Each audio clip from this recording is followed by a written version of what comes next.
do overhead presses. So we'll start with the barbell or standing press. So you can do this with dumbbells, kettlebell, whatever you're programmed for. And this obviously isn't a single arm, this is both arms. So what we're going to do is, if you watch this here, what we're going to do is go straight up. We tuck our chin back, otherwise we'll get a nice bruise under that, and press overhead. Core is nice and tight. Push your ears through, so you can see your ears past the elbows there, and back down. Chin goes back, and back up. Again, we're squeezing through our core like I'm going to punch you, or punch him, and back down. What we don't want is this momentum of the hips pushing it up. Not like that.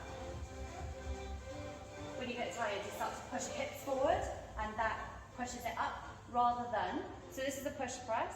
This is not what we want. We're a strict overhead press. So we're going to use the shoulders and the back. Press up.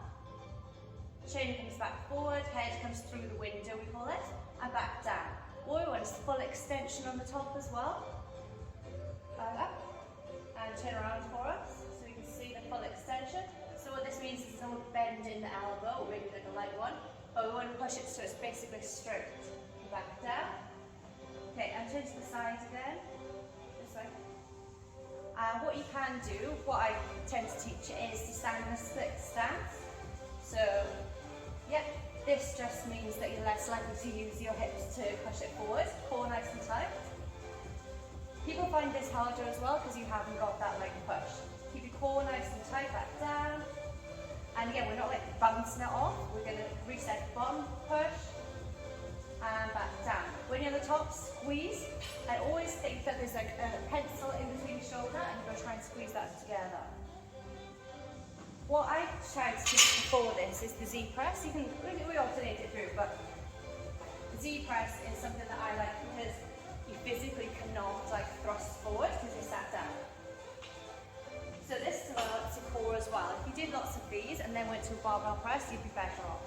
So we start with the dumbbells facing out,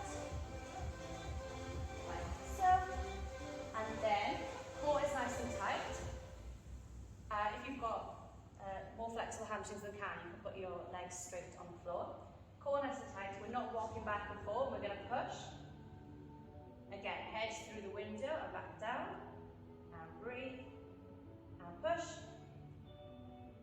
And back down. So what we don't want is a rock. So if you are using momentum and trying to push up, we don't want this. We always want to keep the shoulder blades squeezed together as if we've got pencil there. And we're going to push. Core's nice and tight like I'm going to punch you in the tummy. And back down. And one more. All the way through, heads through the window. And relax.